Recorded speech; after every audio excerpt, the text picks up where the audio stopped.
You won't believe this. You won't believe this. You won't believe this. You won't believe this. You won't believe this. Bryan, you won't believe this. They're selling sandwiches for $1 at the hotel. You're right, I can't believe it. You're worried about sandwiches while we're supposed to be recording our podcast. My bad, Bryan.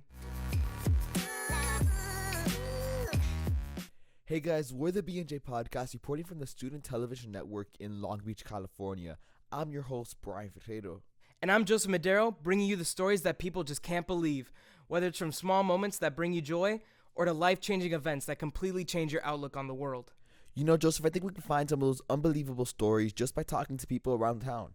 Oh, you're right. Actually, Bryan, I'll be right back. I'm gonna go find those stories for myself.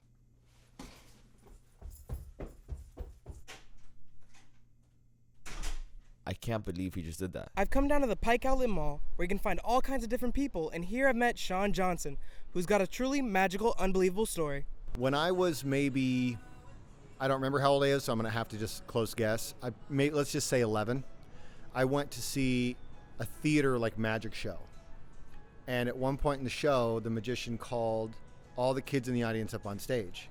And I was selected out of this huge group of kids to like assist him in his magic act. And he took a metal faucet, like a regular garden faucet with a suction cup on it, and stuck it to my forehead.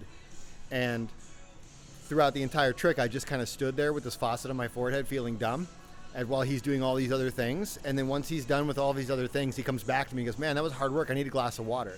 And he takes this empty glass, it's right in front of my face. He turns the faucet and fills the glass with water and drinks it in front of my face. To this day, I have no idea how he did it. And he took it off my forehead and he's like, "Thanks so much," and all the kids can go back in the audience.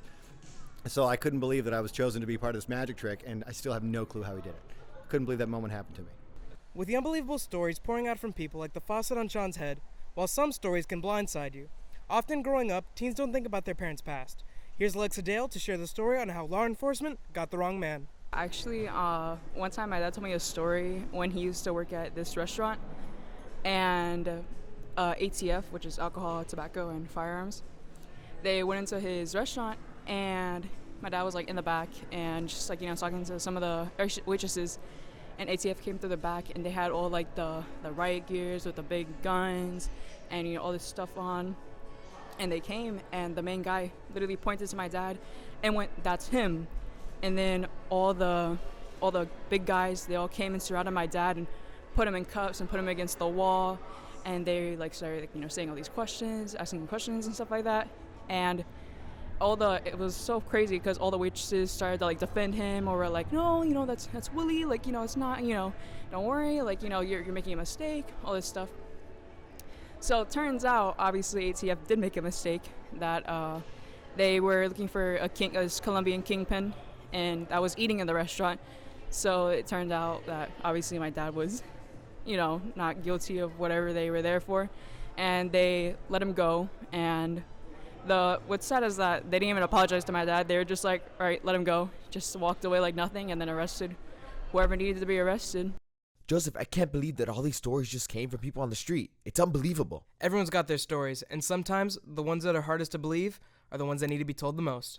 Well, guys, that wraps it up. I'm Bryan Potato. And I'm Joseph Medero. Thank you for listening to the B&J Podcast.